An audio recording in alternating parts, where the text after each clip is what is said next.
Never stops talking. How you get 5 for the 5 for the 5 for the 5 for the 5 for the 5 he's like trying to convince. Now nobody says we have 6 anyway. 6 anyway. You could have a promising career as an auctioneer, Caleb. Little tongue thing. You know that. Yeah, I can't do that. You can't roll your R's. I can't roll R's. Yeah. You'd have a promising career as an auctioneer, though. Actually, it's a pretty good career, so I hear. How do they make money?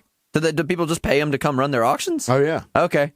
Like those guys that do the big auctions on, it used to be Speed TV. What's it on now? One of those Discovery networks. Mecum, I think, auctions. Mecum? Yeah, those guys. Heck yeah. And they're selling. You get what they pay you is a commission on what you sell. Okay. It's not, they don't just straight up pay you. You get commission on what you sell. 1950s Maserati for $200,000. You're making some good cash. So, cool to know. Yeah.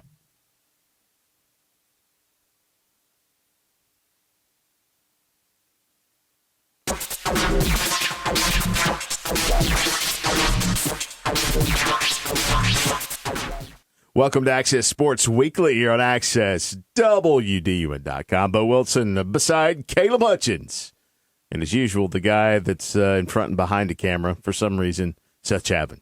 Hello, fellas. How you doing? You got the names right on the first go today. I know, that's great. It's like the first time in like a month. We're impressed. I am so focused today. Laser focused. So what's happening, dudes? I mean, it's going Nothing. good. Good. Thanksgiving's over. Still got a couple weeks till Christmas, so there's kind of nothing right now. Except football. Kind of nothing. Except football. Yeah, a lot of football. A lot of football. A lot of basketball, too. Basketball starting. It's crazy. Yeah. So we're colliding the two sports more so this year than last year. Right, obviously, because football got pushed back 2 weeks. And, of course, for us, as we've been trying to look ahead to, that means the football state championships are the same weekend or the same week as Lanierland. So, yeah, it should be fun. You know, a lot of first, obviously. Hey, I forgot to tell you, I need that week off. Okay, not happening. Yeah, because potentially on Tuesday of the semifinals of Lanierland, we could have 3 football games. 3 football games and 4 basketball games on the same day. Could have 4. Yeah. Total in football games. If the 4 teams make it. Yeah, 1A public, if Commerce is there, that would be on Monday. But right. Yeah, on Tuesday you could have 4 basketball games and 3 football games, all with, obviously, you've got Lanierland on the basketball side and then obviously state championships in football. So, yeah, Tuesday the 28th could be, or 29th, I mean, could be one of the biggest days in the history of North Georgia sports. It's going to be pretty cool if it happens because we'll have basketball on the radio and football on the radio. That might be a first ever. Yeah, I'm sure it's happened sometime before. Because I think there's been a time when like we've been airing like either the East-West Classic or something like that when the Lanierland tournament was going on. I think it's happened before, but not often. Not after Christmas. Not after Christmas. No, definitely not. So, but to get there, there's 2 more rounds left. 2 more rounds, the quarters and the semis, to get to the finals. So this week we move into the quarters. We lost 4 teams last week in the second round, unfortunately, but now we have 4 teams that are heading into the quarters. Buford, Jefferson, Rabun, and Commerce, kind of what we expected. When we sit down, we look at things, we look at matchups and we say, okay, who has the opportunity? Everybody has the opportunity, but who can make it into the quarters? And as we expected, we've got 4 teams left. Yeah, the only team I think from the second round that was really disappointing to see them go down was Cherokee Bluff because of how that game played out. Because Cherokee Bluff gets down big early to Carver Atlanta. Cherokee Bluff just committed a lot of mistakes in that first half, but they cleaned those up in the second half. They mounted the comeback. They get back to within 2 on the Jaquan Smith touchdown run, and then a bad snap on a field goal, and then an interception, and then the season's over. And heartbreaking for them because it was such a fun season to watch. You're talking about a program in just its 3rd year ever, winning a region title in the second round of the state playoffs, a chance to go to the quarterfinals, a chance to be at home. They would have been at home for the state quarterfinals because the top side of the bracket had the coin flip. And that's about as heartbreaking a way to lose a playoff game, although I've seen probably a couple that would top it for sheer gut-wrenchingness, but that was a tough one to swallow. You talk about the ups and the downs just in one game. Yeah. Going down 23-6 and then battling back. And they started great. They recover a fumble on Carver's first possession, go up 6-0. But, in the playoffs, and I wrote about this in 5 Things this week, in the playoffs, it's so much about the little mistakes that you can't make in those tight games because, Cherokee Bluff actually had a mishandle on a snap on their opening extra point. That cost them 1 point. End of the half, they're down big, but they score a touchdown on the final play of the half. They decide to go for 2, don't make it. Nobody thinks anything about it at the time because it's 23-12. But if you give them those 3 points back, they win that game. But how often do we say getting points before the half is a big momentum builder? And that was a huge momentum builder. It was. For Bluff. I was in that game for the first half, and you could feel it in the stadium. It was dead in that stadium when Carver was up 23-6. All of a sudden, Jaquan Smith rips off a long run, gives them a chance to go down the field, and they end up running the trick play with Shaw Dabney throwing the touchdown pass to Jalen Justice. And you could feel the energy in the stadium change, and that obviously carried over to the second half. They just couldn't finish the comeback off. But, I was pretty impressed with the resilience that Cherokee Bluff had in that game. There's not many teams that have never been to the playoffs before that could fall down 23-6 to a good Carver Atlanta team and come back the way they did. But not being able to finish it off, that was a punch in the gut. I think that's a huge shout out to Coach Jones, Tommy Jones, for definitely building that program from the ground up and having them ready to go. And we joked with Coach Jones all year about, hey man, you're the favorite in the region. They won the region. And then they go into the second round of the playoffs. So that's another great building block for this young program. And they're going to have some talent back next year. Jaquan Smith is back. They're going to have some talent back next year as well. And that shows you how close, that they were to, if they finished that comeback off, which they were literally a play away from doing, they're here and look at the programs they would have been here alongside with Buford, Jefferson, Commerce, Rabun County. When you're up with those programs locally, you're doing some pretty special things. You talk about excitement for next season. I think there's equally as much excitement over at the branch. Deja vu all over again against Marist. Still scoreless against the War Eagles. They played them in the playoffs this time instead of the region. They 24-0 loss. But there's some excitement over there too because David Bernard is back at quarterback among a lot of other youngsters coming back to that program. Yeah, especially on the defense. And I thought Flowery Branch's defense Friday night played outstanding against, arguably the best team in the state in 4A. We all knew going into the playoffs, there were 2 teams you wanted to avoid for as long as possible in the playoffs. That was Marist and Jefferson. Yep. Flowery Branch draws Marist in round number 2. We knew it was going to be tough. Obviously, I think Flowery Branch is disappointed that they weren't able to get more offensive production, but that was a 14-0 game with 10 minutes to play, and then Marist ends up pulling away. It was a typical Marist Branch game. It was just a slow building game. Flowery Branch, they couldn't get in the end zone. They had some good drives. They had some good plays, some big plays, but just could never get one broke loose for a touchdown. And a lot of good things came out of that game. You saw the grit of David Bernard. At quarterback, he's your junior quarterback, was the top passer in the state.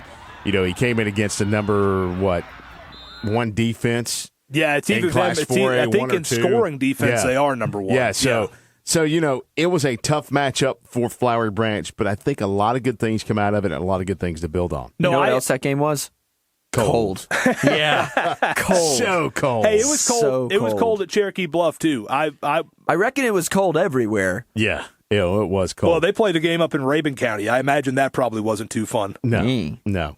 So yeah, a lot of great building for stuff to build on for the branch, and I think 2021 is going to be a very interesting season for them. I agree. I think of all the teams that got eliminated last Friday, the team with the most to look forward to in 2021 probably is Flowery Branch because of what you just mentioned and the fact they've got a lot coming back on defense as well. Much like we talked about with Cherokee Bluff, Flowery Branch had missed opportunities in that game. They had some big plays that they probably should have hit on that they weren't able to, but that Marist team is as good as it gets.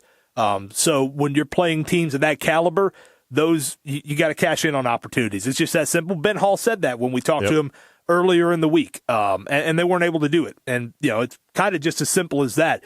Marist defense is not going to give you a whole lot of chances. When you get them, you got to make Marist pay. As like Coach said, you got to win the 50-50 chances, and they didn't do enough of that. We might not have seen the last of Marist because we might have a Jefferson Marist state championship game. I don't want to jinx Coach Cathcart and the guys, but I really moving that way. It is moving that way. I think whoever wins the Bainbridge Cedartown game will have something to say about that. But we thought all year that Jefferson and Marist might be your title game, and heading into the state quarterfinal round, haven't seen a whole lot to make me think anything different at this point. So North Hall ended their season at GAC, a former region foe as well.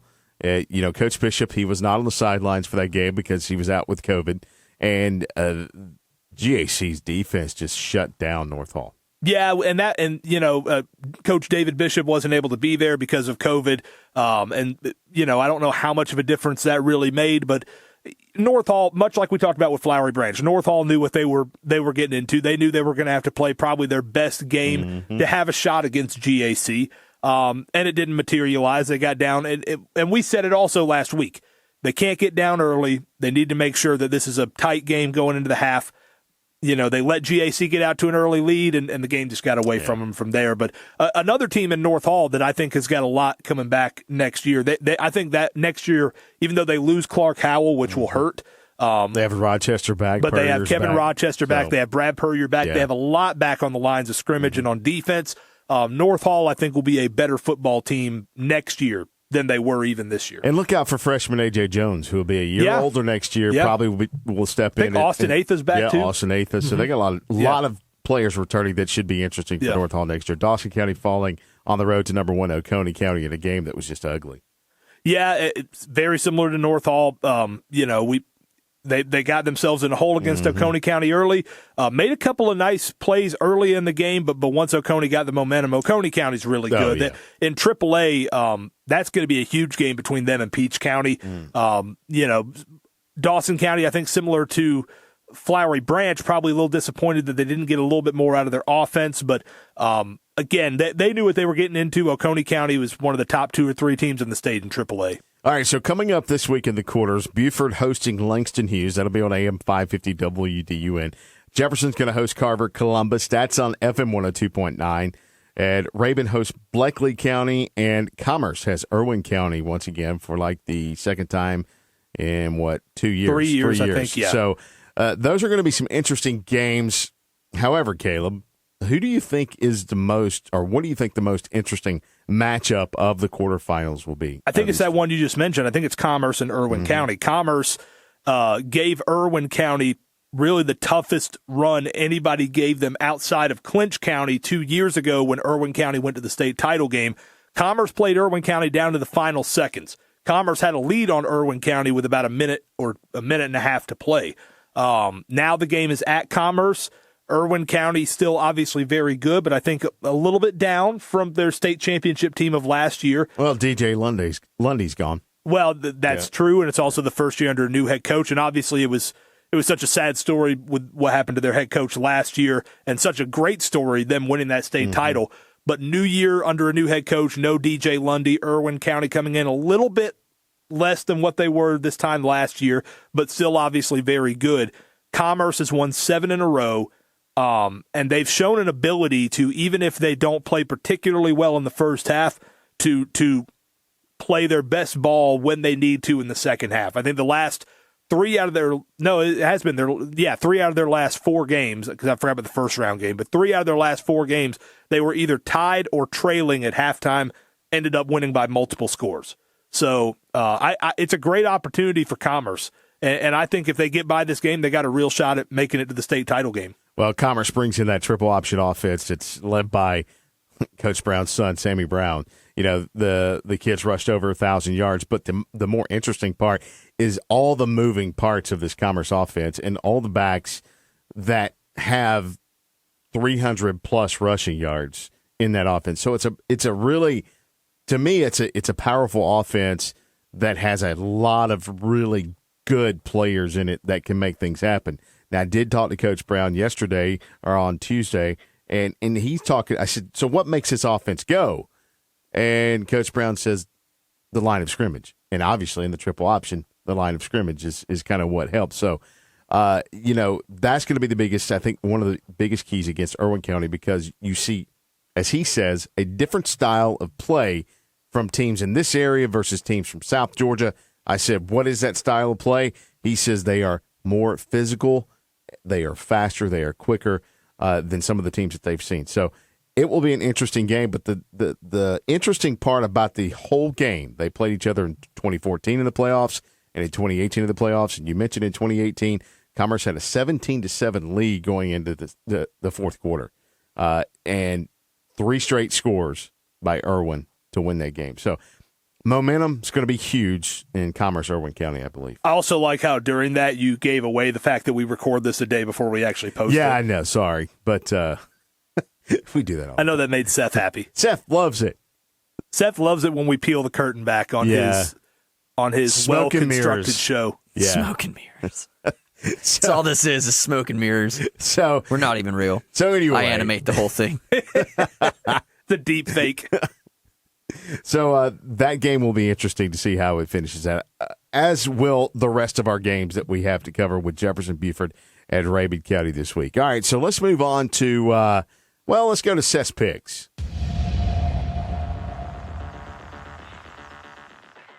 So on this week's version of Seth's picks, we start with Buford. Well, there's your boy, Gabe Irvin Jr., just another day at the office. I mean, that was ridiculous. I mean, breaking tackles. He made 3 guys fall on top of each other on that play. This whole Buford offense has really gotten better since the beginning of the season. Well, they've got As I've said before, usual suspects. They've got 2 great running backs, and they've got 2 real quarterbacks now, with Ashton Daniels and both can make plays. Yeah. Another defensive play. I love the spin on the hit. Love that. Dylan Whitkey was the other quarterback, by the way. I don't know why I blanked on the name all of a sudden there. There we go. We'll go back and see it again. I thought this one just looked really cool because of the spin on the hit and the double takedown. Buford's D has been locked down all season. I think they're giving up like 3 points in the playoffs. Yeah, it's pretty insane. Ever since the North Cobb game, they've been, I think, what we expected them to be defensively, which is dominant. Oh, yeah. And it's been a build process. Coach App will tell you they've had to use, the non-region of which looked like Swiss cheese because of all the cancellation and nobody wanted to play them as kind of spring practice and OTA. So, I mean, this defense has really come on. Another offensive move. God, I love that at the end. That's Victor. Get out of my way. Just nonchalantly runs over a guy 6 yards deep in the end zone. Yeah. And the thing is, I feel bad for that guy because, I mean, it wasn't like, oh, you got trucked, son. It was like, oh, you just happened to be standing there when he got all that momentum built up. Not to take away from the run, but it's kind of a funny setup to me. And Victor Venn, a lot of times known more as a speed back, but he's got a little power to him too. Yeah, a little punch there. And some credit to the offensive line too that lost a couple big players to graduation. They've really gelled together. We move on to Cherokee Bluff now. Defensive play from Cherokee Bluff. And the takedown. Let's go, man.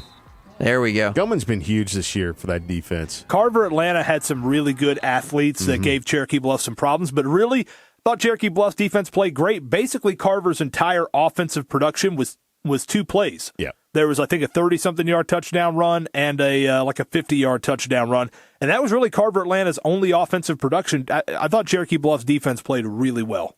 Now, the play that sparked our argument.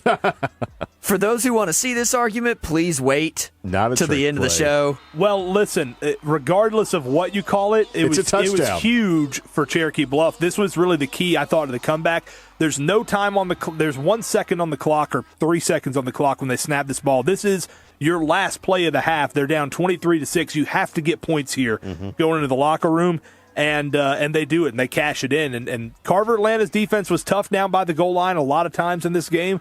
This was a huge play for them. Shaw Dadby with that pass is another usual suspect. And Jalen Justice with the catch. Oh, yeah. Yeah, speaking of Justice, there he is on defense. Now coming up, I think that's White, Campbell, and Ty Corbin. Pass, incomplete, another big hit. So, again, unfortunate that Eric Goman has to get the bad end of the backside of that play, but Cherokee Bluff's defense was harassing, and when you're out-athleted sometimes, as their defense kind of was against Carver Atlanta's offense, the way you solve that defensively is you just keep swarming to the football, and that's what they did. They just Carver Atlanta could not get the edge on the outside when they ripped off long runs. It was just Carver's athletes just making things happen in space when there was nothing there, because none of their design plays were really gaining much headway. Cherokee Bluff was just out hustling them to the corners. They were getting off of blocks on the outside. There was nothing outside the tackle box for Carver's offense. Moving on, as I forget to turn my mic back on, moving on to Flowery Branch and Marist. This great hit, Flowery Branch just driving back, stopped him in his tracks. Wes Brooks and Eubanks in on that tackle. And that's one of the things in that game we talked about earlier. The Branch defense really played well against a really good offense of Marist. They did, especially in the first half. Yeah. I mean, Marist really, and I think one of Marist's touchdown came when they got a short field. Flowery Branch's defense, I thought, played they had about a trick play as well. They did? The halfback pass. There you go. Yeah, they scored a touchdown on. I just thought, do we have that on the highlights? Yeah, we do. I'll throw it up at some point. I'll throw it up. How did it not make Seth's picks? How did it not make Seth's picks? We didn't know we were going to argue about these. Yeah, I really didn't know. Yeah, it would have been a better pick if I knew we were going to have this big argument about it. But we will move on to some offense. Renard, the usual pass, and the toe tap to stay in bounds. Larson with the toe tap. Renard played gutsy in that game. Connor Larson had a very good. He did. Yeah. Had a very good season. 2 in a row here on Seth's picks from Mr. Larson. And he was great jumping reception. He was Flowery Branch's best weapon against Marist. He was the only guy who was really out there making a lot of really tough plays over the course of this game. And like I said, he had a great season all the way around. Then we got Renard for our last one from Flowery Branch. Almost taken down, keeps his footing. That was the 4th and long conversion, I believe. I believe it, yeah. Yeah. So, Renard, again, he's coming back next year, so there's a lot of kids coming back on that team as well that really sets up, hopefully, a good 2021. And I think that does it for Seth's picks for this week. All right, guys, that was good on the Seth's picks. I'll get it out here in a minute. And now it's time for us to choose this week's WilHart Team of the Week. And who is our WilHart Team of the Week? My vote is Commerce. I thought they had the toughest outside of the teams that won this week. I thought Commerce had the toughest opponent out of the bunch in the second round. And once again, as they've done 3 times now in the last 4 weeks, they're either tied or trailing at halftime, go on to win by multiple scores. Back in the state quarterfinals now, and they'll get to play at home as well. My pick is Commerce. I have to agree with you on that. So I'm going to pick Commerce this week as well for our Team of the Week. Seth? Well, it looks like it doesn't matter what I say. Because either way, outvoted. I mean, I'm going with Commerce as well, but either way, I'm outvoted if I didn't. So, well, there you go. It's a clean sweep. Commerce wins this week's WilHart Team of the Week. And that means a wrap for today's show. You can check us out on Twitter, as Seth will have it all rolling somewhere in this area. You just point down.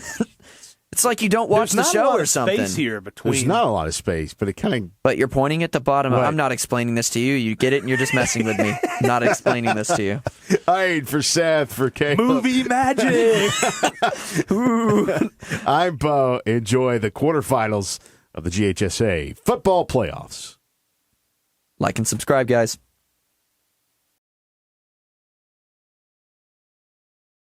Gainesville, I'm running goal line, and I put Ced Nicely back there at running back, and I hand the ball off to Ced, and he runs straight forward into the end zone for a touchdown.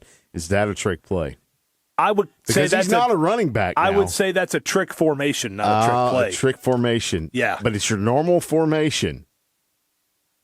Right, it's a trick formation, though, because you're putting a guy that's not normally your running back in at running back. It's like the old Refrigerator Perry stuff. It's obviously not normal. But not normal makes it a trick play? Pretty much. I disagree. They've had like a 25-minute conversation about this. Coach Webb can text us if he's watching this. If you put Cedric Nicely in, is that a trick play then? No. I think it is. No, it's a play that says I'm putting my Power 5 lineman in at fullback. All right, so what sparked this whole... I'm going to hand the ball off to him, and he's going to bust through for a touchdown. What sparked this whole thing is the... Can we roll the clip? Yeah, we're going to roll the clip that sparked the entire conversation. Let's find it for a second. Recording? Yeah, we're recording. I decided to start because why not? Okay. So in the Cherokee Bluff game, the Cherokee Bluff Carver Atlanta game, not a trick play there. At the end By of the the way, half, I've stuck this at the end of the show, so congratulations to you, the few that decided to stick around to the end that get to see this bit. at the end of the half, Cherokee Bluff puts Shad Dabney, who's a receiver for them. Here it is It's at quarterback. not a pitch. They He they rolls, they looking, they run the offensive fires. line to the left like a sweep. He rolls to the right and throws. To me, that's a trick play. Let's go back. Let's go back just a second to this play. At no point in this play has Shad tucked the ball yet. Go back. See, he's not tucked the ball yet. He's rolling, looking, then fires. No, but the action by the offensive line is for a sweep to the left. All right, let's go see the action of the offensive line then. Yeah, let's watch what they do here. See, they're all pulling to the left. You've got the guard, the tackle, even the center. The other guard is moving left. They're all rolling like it's a sweep to the other side. It's not like they're just pass blocking and Shad rolls outside the pocket. So that's what that in your opinion, that is a trick play. Yeah, because I don't agree with that. Well, here's why I say and again, Because if that's the case, then the wing tee is just one big trick play offense to me. but the difference is, they're running a normal personnel set.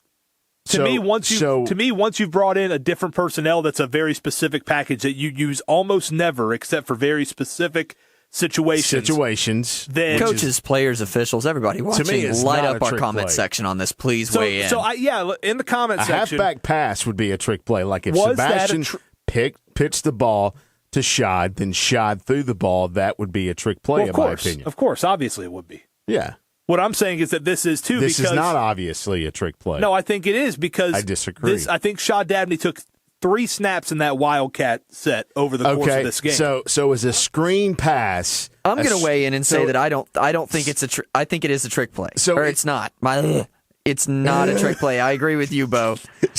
I agree with you because so a screen play, a screen pass, is that a trick play? No, just the line busts through. Your quarterback's throwing it to your running back. Yeah, but the lineman let the line bust through, and then boom, throws the pass.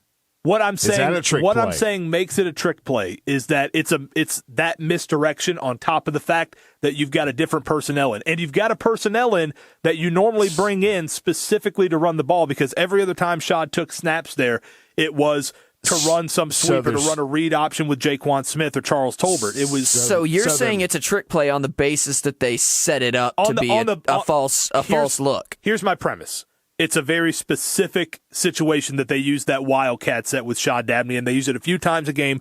They always run the ball out of it. This time they show a run action with the offensive line, and they throw it, which might have been one of only a couple of times a year that Shad Dabney threw the ball. To me, that's a trick play. So take it out of the setup. Take it out of that setup that they've used a couple of times to set up what they're traditionally going to do. Sure. Take it out of that run of setups. Is it a trick play? If they just kind of do it in the middle. Basically, you've just said it's weird, that but it's not touchdown should not count. No, of course it should count. Trick play. No, that's not what I'm saying. Go back to what you said, because you said the line is run blocking. But they're not getting downfield. They're just pulling to the left side. That's not the same as getting too far downfield. Well, let's go back and see.